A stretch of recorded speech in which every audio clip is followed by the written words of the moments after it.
সুপ্রিয় শিক্ষার্থী বন্ধুরা, তারুজ একাডেমির পক্ষ থেকে তোমাদেরকে স্বাগতম। তোমরা জানো যে আমাদের চ্যানেলে অ্যাসাইনমেন্টের যে প্রশ্নগুলো এবং সেই প্রশ্নের উত্তরগুলো দেওয়া হয়। আমাদের চ্যানেলে প্রথম অ্যাসাইনমেন্টের প্রশ্ন এবং প্রথম অ্যাসাইনমেন্টের যে উত্তরগুলো সেগুলো দেওয়া হয়েছে। আজকের ভিডিওতে আমরা দ্বিতীয় অ্যাসাইনমেন্টের উত্তরগুলো দেখব। যারা এখনও দ্বিতীয় অ্যাসাইনমেন্টের প্রশ্নগুলো পাওনি তারা ভিডিওর ডান কর্নারে আই বাটন আছে, আই বাটনে ক্লিক করলে সেই প্রশ্নগুলো পেয়ে যাবে। আজকের ভিডিওতে আমরা দ্বিতীয় অ্যাসাইনমেন্টগুলোর প্রশ্ন দেখব। তার আগে বলে রাখি, যারা আমার চ্যানেলটি এখন সাবস্ক্রাইব করেনি তারা অবশ্যই চ্যানেলটি সাবস্ক্রাইব করে দিবে। তোমরা জানো যে আমাদের চ্যানেল থেকে একটি অ্যাপস তৈরি করার কথা ছিল। অ্যাপসটি আমরা তৈরি করেছি, গুগল প্লে স্টোরে দিয়েছি, কিন্তু তারা এখন অ্যাপ্রুভ করেনি। অ্যাপ্রুভ করলে সবাই দেখতে পাবে। তার আগে যারা ইউজ করতে চাও তারা ভিডিও ডেসক্রিপশন বক্সে অ্যাপসের লিঙ্ক দেওয়া আছে, সেই লিঙ্ক থেকে তোমরা অ্যাপসটি ডাউনলোড করে নাও। আর যখন অ্যাপসে আপডেট চাইবে তখন আপডেট করে নেবে।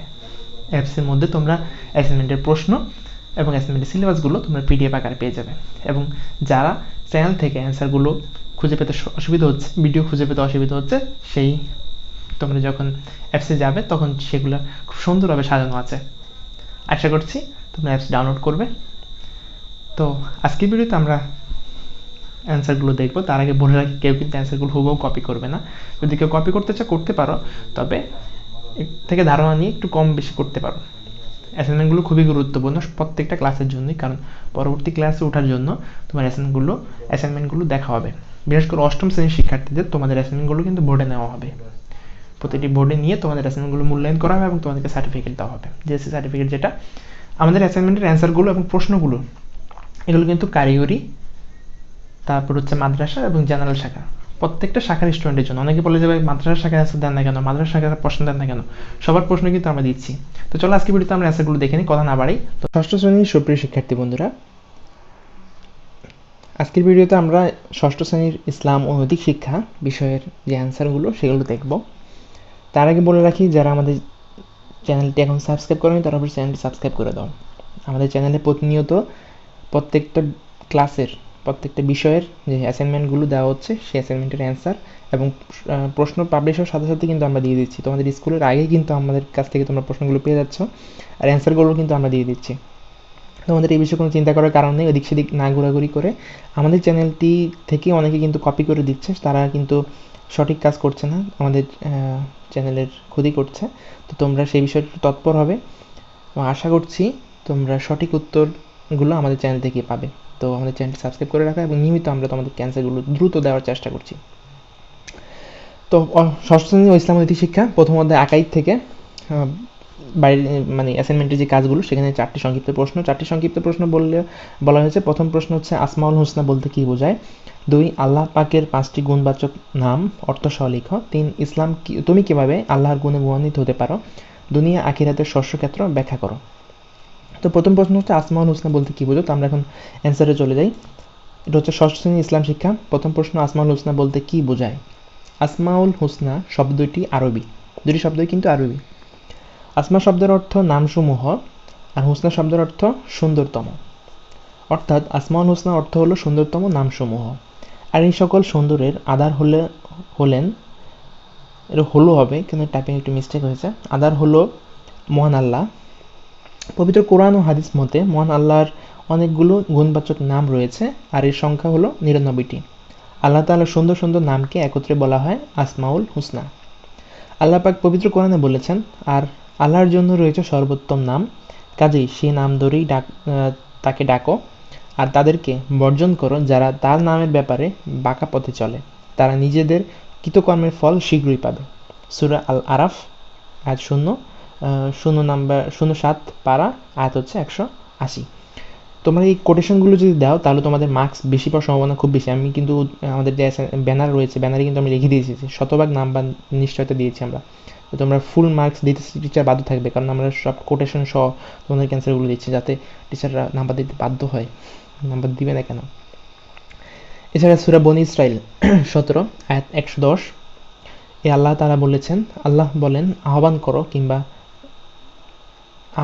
কিংবা রহমান বলে যে নামেই আহ্বান করো না কেন, সব সুন্দর নাম তারই। মানে তুমি আল্লাহ নামে আহ্বান করো আর রহমান নামে আহ্বান করো, সব সুন্দর নাম কিন্তু আল্লাহ তাআলারই। প্রথম প্রশ্ন চলে গেলে পরবর্তী প্রশ্ন ছিল আল্লাহ পাকের 5টি গুণবাচক নাম অর্থ সহ লিখো। এখানে আমরা খুব সুন্দরভাবে সাজিয়ে দিয়েছি, তোমরা আশা করছি এটা লিখলে ফুল মার্কস দিতে টিচার বাধ্য থাকবেন এবং তোমরা খুব ভালো রেজাল্ট করবে। আল্লাহ পাকের 5টি গুণবাচক নাম এখানে আমরা প্রথমে রেখেছি আল্লাহ, এখানে ইংলিশে দিয়ে দিয়েছেন, এটা বাংলায় হবে, আমরা টাইপিং মাস্টার একটু ভুল করেছেন এখানে, এটা বাংলায়, পয়েন্টগুলো সবসময় বাংলায় লিখবে তোমরা, যেহেতু এটা বাংলা বিষয়। যারা ইংলিশ ভার্সন আছে তারা ইংলিশে লিখবে। আল্লাহ যদি আরবিতে লিখতে পারো তাহলে আরবিতে লিখতে পারো, আর যদি না লিখতে সমস্যা হয় তাহলে লিখবে না। আল্লাহ লিখবে আরবিতে, তারপর আল্লাহ লিখে যদি প্রতিদিন আল্লাহ অর্থ হচ্ছে, বাংলা অর্থ হচ্ছে আল্লাহ, আরবি আল্লাহ, বাংলা অর্থ হচ্ছে আল্লাহ, যদি অর্থসহ লিখতে বলেছে, যদি কেউ প্রতিদিন এই নামটি 1000 বার পাঠ করে তবে আল্লাহ আপনার হৃদয় থেকে সমস্ত সন্দেহ এবং অনিশ্চয়তা দূর করবেন এবং দৃঢ় সংকল্প ও বিশ্বাসের ব্যবস্থা করবেন।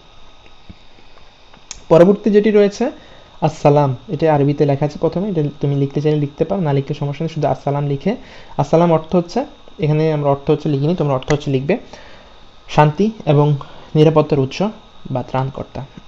যে ব্যক্তি এই নামটি অসুস্থ ব্যক্তির কাছে 160 বার পাঠ করবে আল্লাহ তাকে সুস্থ করতে সহায়তা করবেন। যিনি এই নামটি ঘন ঘন পাঠ করবে আল্লাহ তাকে সমস্ত দুনিয়ার বিপদ থেকে নিরাপদ রাখবেন। তারপর হচ্ছে আল মুমিন, অর্থ জামিনদার, সত্য ঘোষণাকারী। এই নামটি 631 বার পাঠ করলে সে ক্ষতি থেকে নিরাপদ থাকবে। আল্লাহর কিন্তু 99টি নাম রয়েছে, তার মধ্যে আমরা 5টি নাম বাছাই করেছি, তোমরা যে কোনো নাম দিতে পারো, সেটা কোনো বাধ্যবাধকতা নেই যে এই নামটি দিতে হবে, এখানে তুমি যে কোনো 5টি গুণান্বিত নাম দিতে পারো, তোমার যদি জানা থাকে তোমরা সেগুলো ইউজ করতে পারো। আল মুহাইমিন অর্থ হচ্ছে অভিভাবক, প্রতিপালক। যে গোসল করে, 2 রাকাত নামাজ আদায় করে এবং এই নামটি আন্তরিকভাবে একাগ্রতার সাথে 100 বার পাঠ করে আল্লাহ তার বাহ্যিক ও অভ্যন্তরীণ অবস্থা পবিত্র করেন। 5 নম্বর যে পয়েন্ট সেটা হচ্ছে আল আজিজ, যার অর্থ হচ্ছে সর্বশক্তিমান, সবচেয়ে সম্মানিত। যে ব্যক্তি প্রতি ফরজ নামাজের পর 41 বার এই নামটি পাঠ করে সে অন্যের কাছ থেকে প্রয়োজনের বাইরে স্বাধীন হবে এবং অপমানের পরে সম্মান অর্জন করবে। আশা করি বুঝতে পেরেছ। তার পরবর্তী যে প্রশ্ন, 3 নম্বর প্রশ্ন, সেটি হচ্ছে যে তুমি কিভাবে আল্লাহর গুণে গুণান্বিত হতে পারো।